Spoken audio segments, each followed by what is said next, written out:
Bismillahirrahmanirrahim. Dear students, Assalamu alaikum. So today we are going to discuss another subtopic, that is aggregationism, altruism, dominance, subordination behavior. As you are well aware that we have in the previous lectures we have talked a little bit about the intra-specific interactions. तो जिसमें हमने discuss किया था, जैसे कि हमने वहाँ पे किया था, मतलब बात की थी मैटिंग के बारे में, इसी तरह पेरेंटल केयर के बारे में and family formation. So these are things we have already discussed, but today we will deal with other these other types of intraspecific interactions, which includes these aggregations, altruism, and this dominant and subordination, dominant and subordination behavior. तो पहले हम बात करेंगे aggregations क्या होते हैं. Aggregation,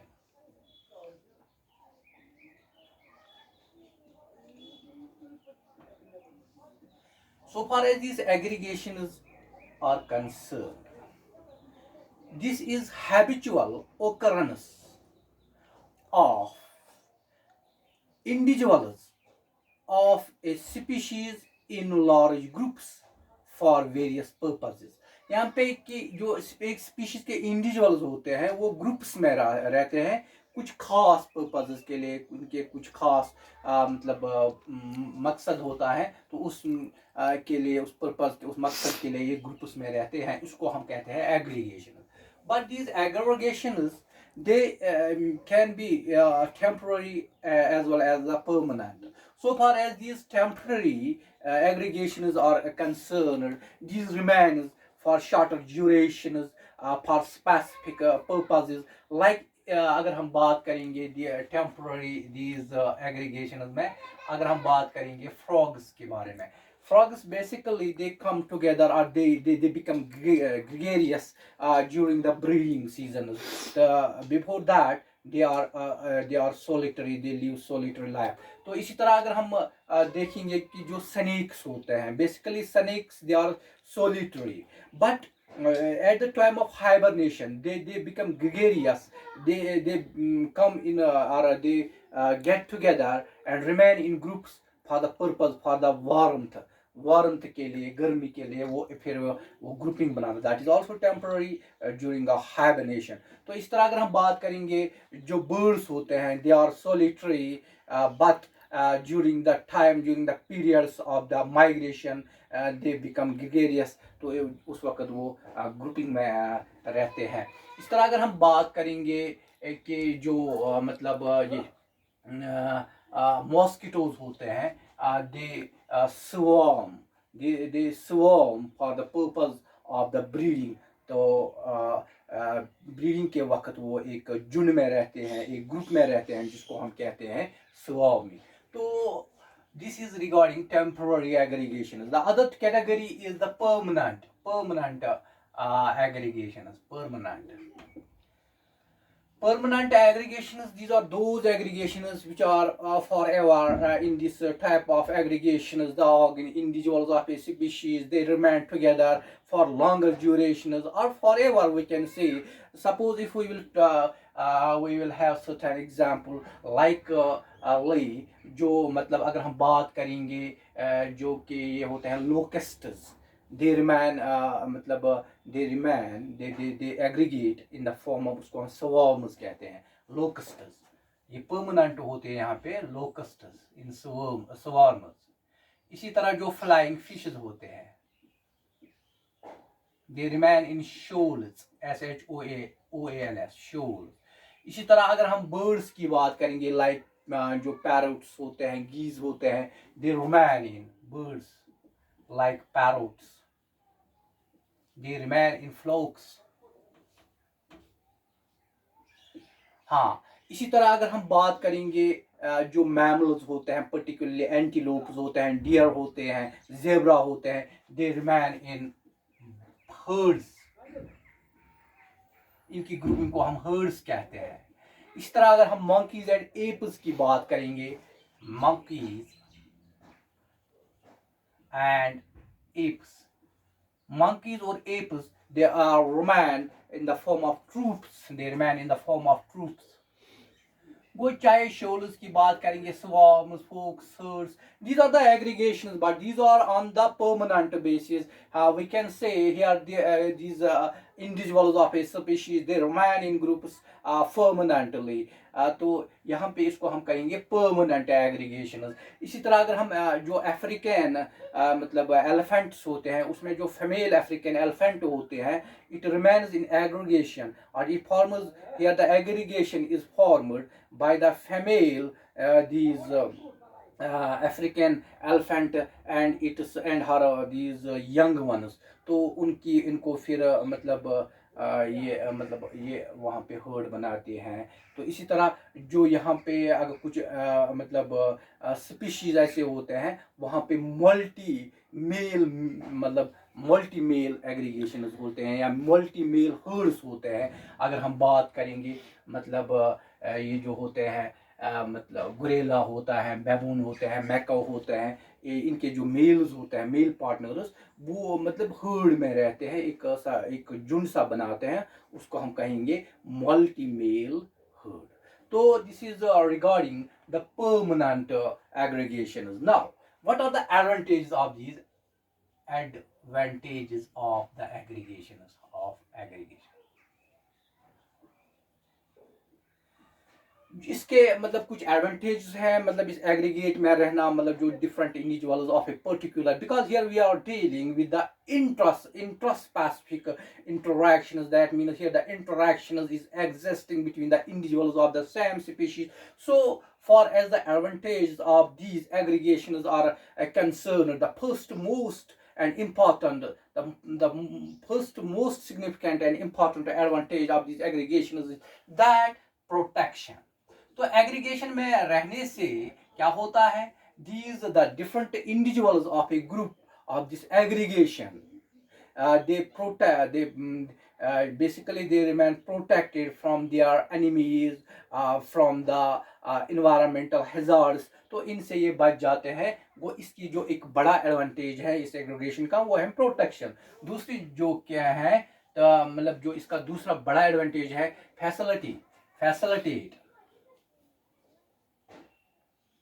facility in sexual reproduction.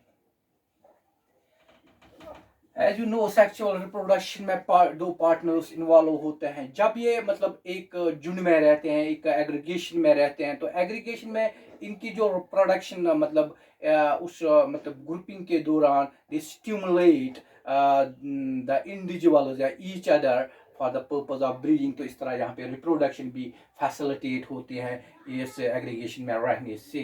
तो इसका तीसरा बड़ा एडवांटेज है that is transfer of learning. देखो एग्रीगेशन में रहने से क्या होता है, there is a one most important there is one of the important the future of these aggregations is that there is transfer of learning. This aggregation makes the learning easier. जब ये aggregation में रहते हैं कि learning easier होती है. And when the individuals of a species they remain in aggregates, तो उसमें ये डिसाइड करते हैं regarding the food routes, regarding the hunting, regarding their preying, regarding regarding the dangers. तो यहाँ पे ये बिल्कुल ये लर्न करते हैं different individuals of a species. तो ये भी इसका एक बहुत बड़ा एडवांटेज है. So another important advantage of this मतलब aggregation is aid in food gathering. देखो इस गैदरिंग में इस मतलब एग्रीगेशन में रहने से क्या होता है, this helps the individuals of a species to gather to collect the food, how to collect, how to मतलब गेट दियर फूड. तो ये भी इसी में डिसाइड होता है. ये भी मतलब ग्रुप में रहने से, एग्रीगेट में रहने से ये इनको मतलब पता चलता है कि how to gather their foods, how to hunt. तो इसी तरह एक और बड़ा एडवांटेज इसका ये है कि स्पेशलाइजेशन.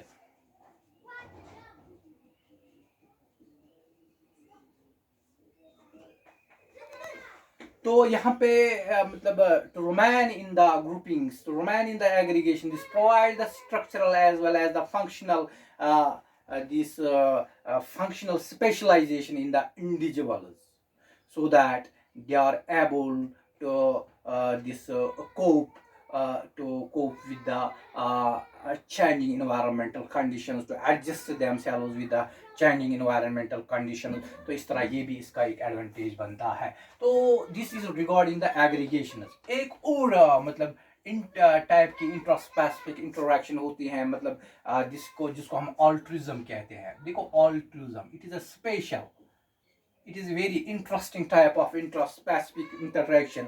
इस टाइप ऑफ इंटरेक्शन में क्या होता है बेसिकली, इसमें क्या होता है कि इसमें कि एक इंडिविजुअल दूसरे इंडिविजुअल एक ही स्पीशीज के मतलब जो इसका दूसरा इंडिविजुअल होता है इसकी मतलब वेलफेयर ये बढ़ाता है at the expense of its own welfare. It refers simply the increasing welfare by one individual of the other individual at the expense of its own welfare. तो वो क्या हुआ कि अपनी मतलब सेक्रीफाइस एक इंडिविजुअल देता है दूसरे इंडिविजुअल की वेलफेयर के लिए.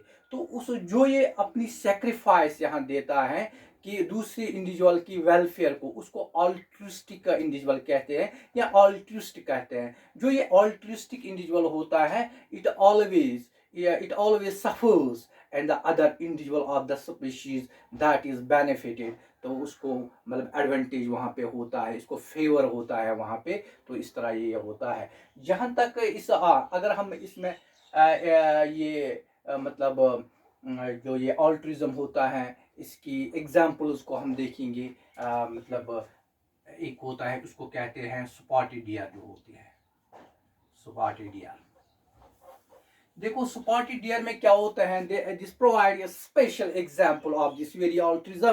तो इसमें क्या होता है कि किसी वक्त जो हर्ड होता है इन दीज स्पॉटेड डियर्स का, जब उन पे कोई predator in the form of these tiger और पैंथर कोई होता है जो इनके ऊपर अटैक करता है, उस वक्त क्या करता है जो कि बाकी इंडिविजुअल्स होते हैं वो मतलब वो बिल्कुल रिंग बनाते हैं, रिंग जैसी बनाते हैं और दे सराउंड द इंडिविजुअल. मतलब इसमें जो कि ये स्पॉटेड डियर का जो एक मेल होता है विच इज हैविंग द मतलब जिसके पास which is having the very मतलब एक मतलब उसमें एक अच्छे वो एंटिलर्स होते हैं which is possessing the well antlers. तो उसको ये प्रोटेक्ट करते हैं उस मेल को जिसके पास ये एंटिलर्स अच्छे होते हैं.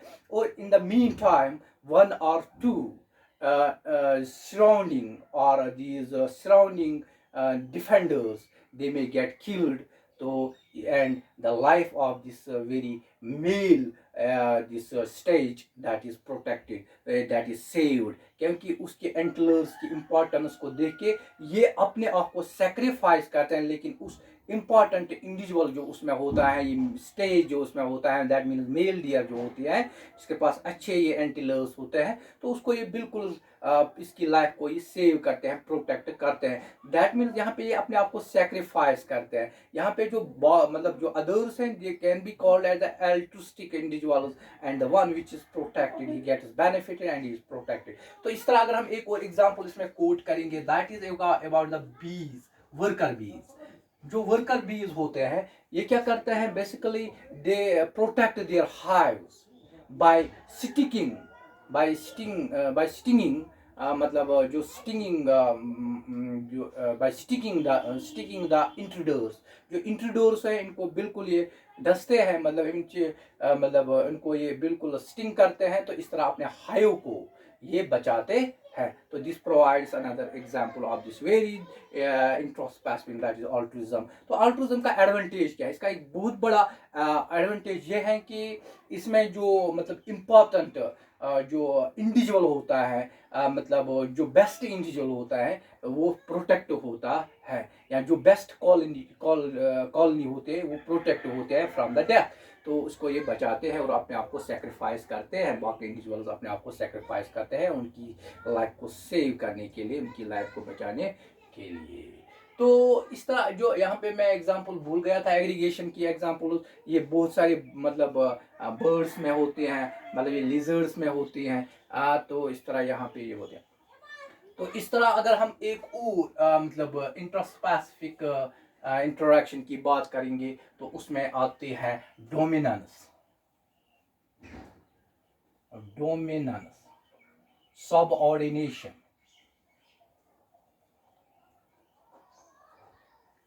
डोमिनेंस, सबऑर्डिनेशन बिहेवियर, ये क्या होता है? देखो, this dominance subordination behaviour, it is a hierarchical social order, hierarchical social order in which there is ranking of the individuals. इस इंटरेक्शन में क्या होते हैं, इंडिविजुअल्स की रैंकिंग होती है। मतलब इसमें जो एक होता है, मतलब कुछ होते हैं इनकी, इनको कहते हैं हाई रैंक इंडिविजुअल, जो दूसरे होते हैं इनको कहते हैं लो रैंक इंडिविजुअल्स। तो यहाँ पे रैंकिंग होते हैं, यहाँ पे हायरार्ची होती है। तो this is why it is known है। एक तो जिसकी हाई रैंक उसको डोमिनेंट कहेंगे, जिसकी लो रैंक होते हैं इसको हम कहेंगे subordinate. This why it is known as it is known as the dominant subordination this behavior। तो यहाँ पे क्या होता है, अब तो मसला है कौन सबऑर्डिनेट होता है, कौन डोमिनेंट होता है। यूजुअली इन जनरल अगर हम बात करेंगे, जो females they are subordinate than the males in the herds, and the young ones they are subordinates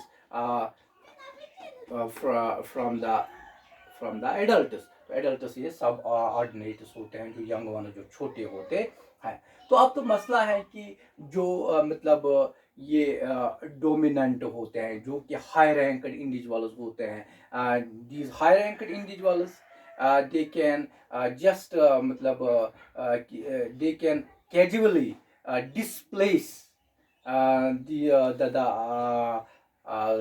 low rank individuals from the area of shelter, from the area of shelter, from the food and water।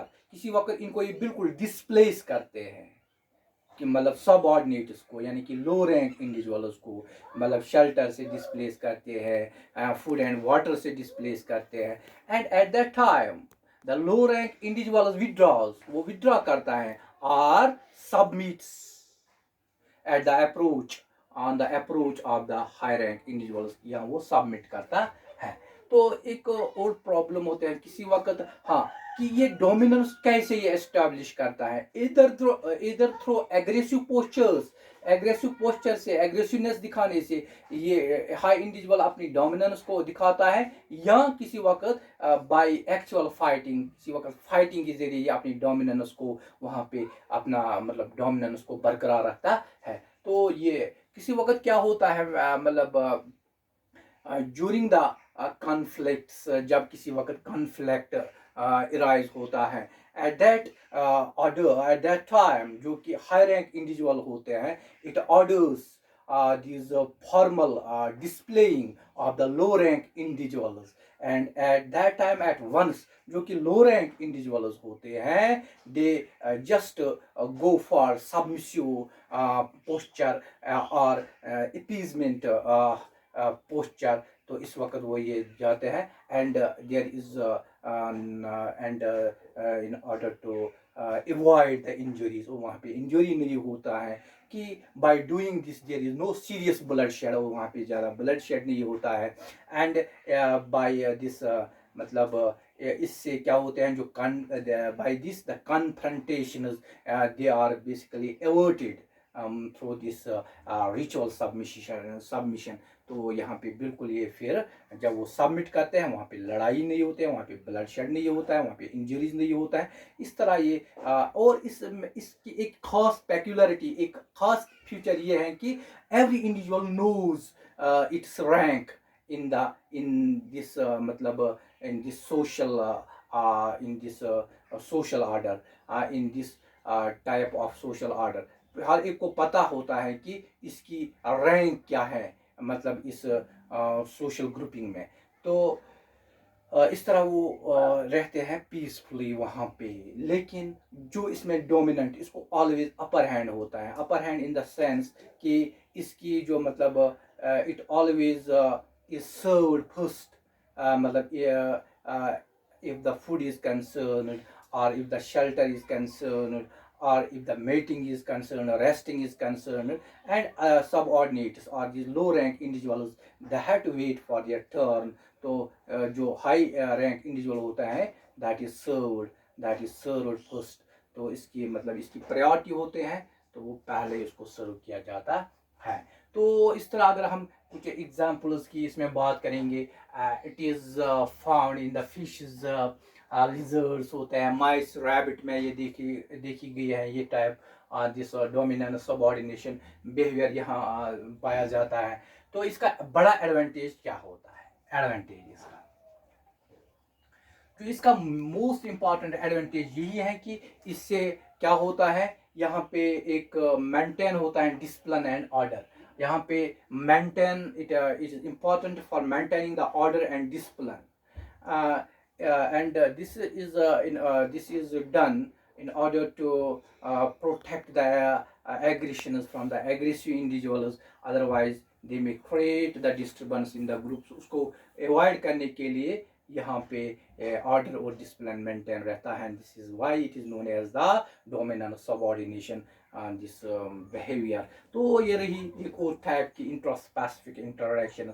तो यहाँ पे आज हमने 3 this intraspecific interaction के बारे में बात की। Likewise we have talked a little bit regarding the aggregations, temporary aggregation, permanent aggregation. इस तरह हमने देखा ऑल्ट्रिज्म के बारे में हमने बात की, ऑल्ट्रिस्टिक इंडिविजुअल कौन होता है, ऑल्ट्रिस्ट किसको कहेंगे, यहाँ पे इसका एडवांटेज क्या होता है।